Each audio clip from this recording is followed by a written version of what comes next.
पत्नी को रेलवे में सरकारी नौकरी दिलाने के लिए 15 लाख रुपए लगाए थे। नौकरी मिलते ही पत्नी मुझे यह कहते हुए छोड़ गई कि मैं बेरोजगार हूं। यह आरोप है मनीष मीणा नाम के एक शख्स के, जिसका दावा है कि उसने सरकारी नौकरी के लिए 15 लाख रुपए लगाए थे। प्लान एकदम परफेक्ट था, जो काम भी किया और नौकरी भी मिल गई। लेकिन फिर कहानी में मोड़ आया और मनीष की पत्नी उसे छोड़कर चली गई।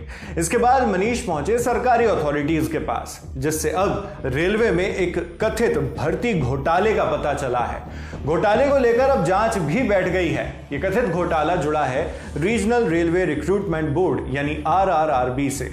क्या है पूरा मामला, आपको शुरुआत से बताते हैं। यह खबर राजस्थान के कोटा से सामने आई है, वही जिला जो IIT JEE और नीट जैसे एग्जाम के कोचिंग इंस्टीट्यूट्स के लिए चर्चित है।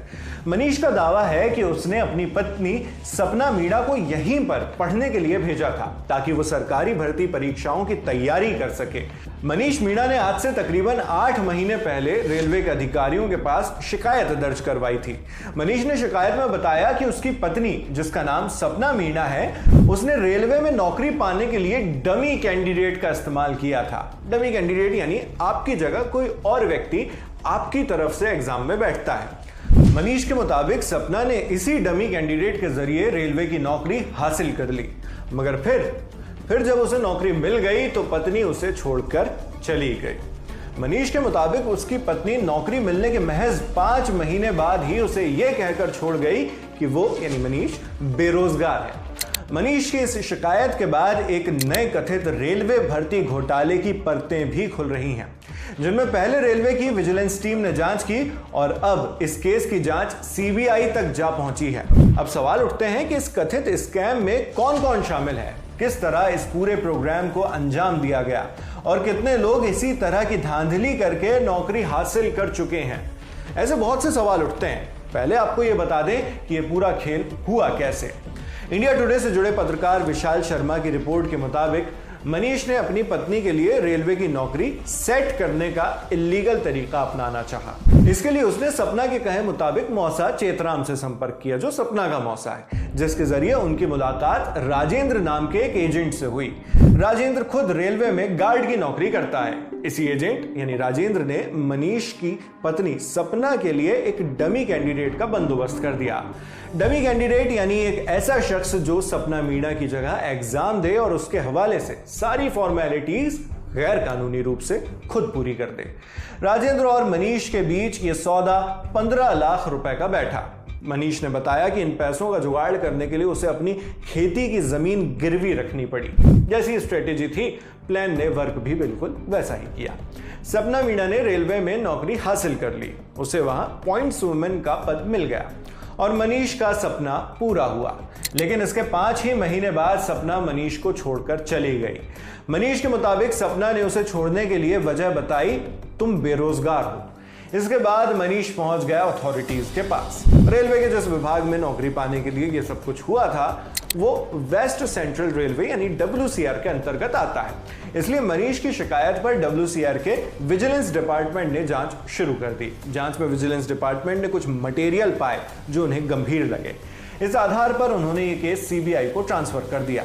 मामले की गंभीरता को देखते हुए CBI ने केस रजिस्टर कर फौरन कार्रवाई शुरू की। शुरुआती जांच में पता चला कि सिर्फ सपना ही नहीं बल्कि एक पूरी गैंग इसी तरह से डमी कैंडिडेट्स के जरिए रेलवे में नौकरियां दिलवा रही थी। FIR में मनीष की पत्नी सपना मीणा के साथ साथ लक्ष्मी मीणा को भी नामजद आरोपी बनाया गया है। साथ ही FIR में रेलवे के अज्ञात अधिकारी भी आरोपी हैं। CBI की जांच में सामने आया कि दिल्ली पुलिस की कांस्टेबल लक्ष्मी मीणा इस खेल के मेन प्लेयर्स में से एक थी। लक्ष्मी ने ही सपना मीणा की जगह उसके लिए परीक्षा दी। मनीष के आरोपों के मुताबिक और शुरुआती जांच में मिले सबूतों में यह सामने आया है कि इसमें सिर्फ सपना ही नहीं बल्कि और भी कई अभ्यर्थियों ने डमी कैंडिडेट्स का सहारा लेकर उनका इस्तेमाल कर नौकरी ली है। अब सोचिए, रेलवे की नौकरी पाने के लिए डमी कैंडिडेट ने न सिर्फ परीक्षा दी बल्कि फिजिकल टेस्ट तक पास कर लिया, यानी मेडिकल, डॉक्यूमेंट वेरिफिकेशन, सब कुछ सेट था। जैसे इस जानकारी से समझ में आता है, लक्ष्मी जिसने बतौर डमी कैंडिडेट एग्जाम दिया, वो खुद भी कुछ ही महीनों पहले दिल्ली पुलिस में भर्ती परीक्षा निकालकर कांस्टेबल बन चुकी है। लक्ष्मी के रिकॉर्ड्स बताते हैं कि वो राजस्थान के अलवर जिले में मौजूद चंडूपुरा गांव की रहने वाली है। उसने 30 अगस्त 2022 को सपना मीणा की जगह RRRB ग्रेड 4 की भर्ती परीक्षा दी थी। प्रारंभिक कार्रवाई में रेलवे गार्ड राजेंद्र और मनीष की पत्नी सपना मीणा के साथ साथ कुछ छोटे कर्मचारियों को सस्पेंड कर दिया गया है। हालांकि मनीष मीणा का कहना है कि असली खेल तो रेलवे के बड़े अधिकारियों ने खेला था। उन्होंने टाइम्स ऑफ इंडिया से कहा कि रेलवे के जबलपुर ऑफिस में बैठे बड़े अधिकारी इस पूरे स्कैम का रैकेट चला रहे थे, मगर अब तक उन पर कोई कार्रवाई नहीं हुई। यहां मनीष जबलपुर का नाम इसलिए ले रहे हैं क्योंकि जिस WCR से ये पूरा कथित स्कैम जुड़ा हुआ है, उसका हेडक्वार्टर मध्य प्रदेश के जिले जबलपुर में ही मौजूद है। टाइम्स ऑफ इंडिया की रिपोर्ट बताती है कि CBI जांच अब भी जारी है और अधिकारियों के मुताबिक जल्द ही इस कथित घोटाले में और बड़े नाम सामने आ सकते हैं। इंडिया टुडे से जुड़े पत्रकार विशाल शर्मा ने इस बारे में मनीष मीणा से बात की। मनीष ने क्या कहा, सुनिए। 1 साल मैंने इसको कोटा में कोचिंग कराई थी, हाड़ौती क्लासेज में। कोचिंग के दौरान सपना ने मेरे से बोला कि मेरे मौसा की जानकारी है रेलवे के अंदर और मेरा फॉर्म भरा हुआ है और जो कि पैसों में नौकरी लगाता है, तो मेरे को नौकरी लगना है और तुम लगाओ मेरे को। तो चेतराम मीणा से मेरी बात हुई थी, तो चेतराम ने मेरे को बताया कि मनीष तू बेरोजगार प्राइवेट धंधे में 10-12 हज़ार से तुम्हारा कैसे गुजारा होगा। मेरी जानकारी है, राजेंद्र गार्ड है रेलवे में, जो कि काफ़ी पुराना टाइम से नौकरी लगाता है रेलवे में। तो मैंने उससे बोला मैं कितने पैसे लगेंगे, तो उसने मेरे से बोला था कि 15 लाख रुपये लगेंगे। तो 15 लाख रकम मैंने मना कर दिया था। तो सपना ने मेरे ऊपर दबाव बोला था कि नौकरी लगने के बाद मैं सारा पैसा आप लोन उठा के चुका देंगे।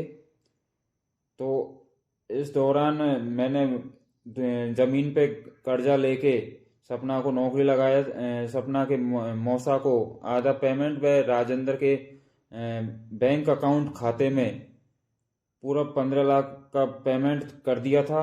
उसके बाद में राजेंद्र और चेतराम ने डमी लड़की लक्ष्मी मीणा श्री चंदूपुरा की रहने वाली है, उसका फिंगर बायोमेट्रिक करवाया था सपना के फिंगर से।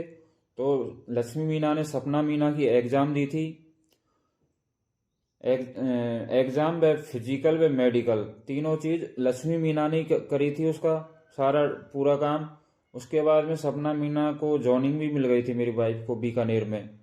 6 महीने मेरे साथ अच्छे बर्ताव से रही थी। उसके बाद में मेरे को अलग कर दिया था, मना कर दिया था कि मैं तू मेरे साथ नहीं रहेगा, क्लियर मना कर दिया था मेरे से।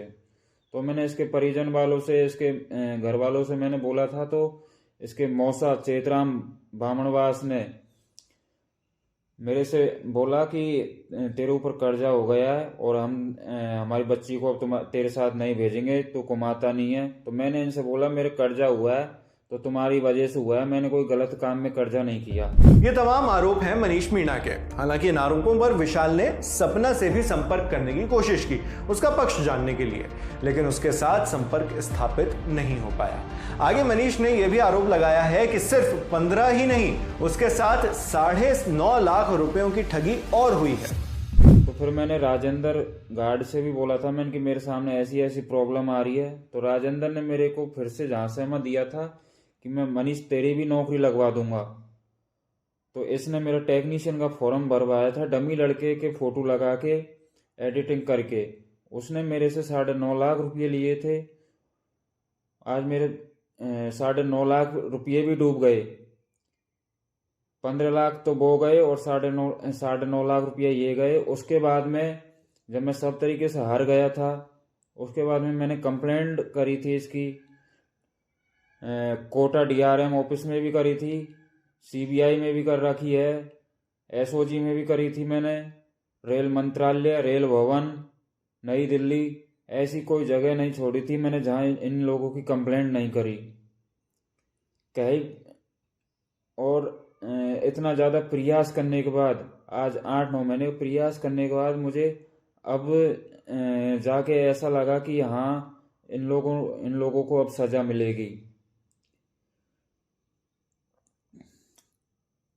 तो मेरे रेलवे प्रशासन अधिकारियों से इतना ही निवेदन है कि यदि इस जांच को आप खोलोगे, यदि राजेंद्र और चेतराम के खिलाफ आप एक्शन लोगे, तो रेलवे के अंदर 30 से 35 लड़के फर्जी नौकरी लगे हुए आपको कोटा डिवीजन के अंदर निकलेंगे। क्योंकि राजेंद्र जो गार्ड है, उसका साला शेर सिंह मीना व उसकी भाभी आशा मीना, सब राजेंद्र के थ्रू लगे हुए हैं।